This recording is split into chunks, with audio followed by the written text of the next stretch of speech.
2024లో TDP finish అని చిలక పలుకులు పలికి చివరికి తానే అస్త్ర సన్యాసం చేశాడు.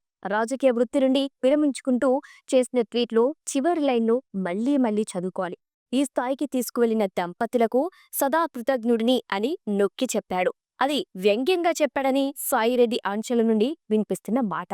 9 ఏళ్లుగా నన్ను ప్రోత్సహించి కొండంత బలాన్నిచ్చిన మోదీ, అమిత్ షాకు ప్రత్యేక ధన్యవాదాలు అని పేర్కొనటం వెనుక తనను ఏమన్నా టార్గెట్ చేస్తే వారున్నారనే సంకేతాన్ని లండన్లో ఉన్న జగన్ భారతిరెడ్లకు తెలియజేస్తున్నాడు.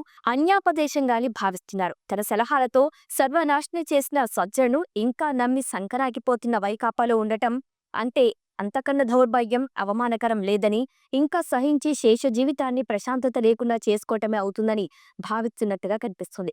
ఎందుకంటే ఇవాళ తాడేపల్లిలో నిర్వహించిన వైసీపీ వర్క్షాప్లో పార్టీ క్రియాశీల కార్యకర్తలు, నేతలకు సజ్జల రామకృష్ణారెడ్డి, సీనియర్ జర్నలిస్టు కొమ్మినేని వంగిపురం శ్రీనాథాచారి లాంటి వారిని పంపటం, తనలాంటి వారిని దూరం పెట్టడంతో సాయిరెడ్డికి మండిందని చెబుతున్నారు. వన్ టైం వండర్ పార్టీగా వైకాపా చరిత్రలో మిగిలిపోనుంది.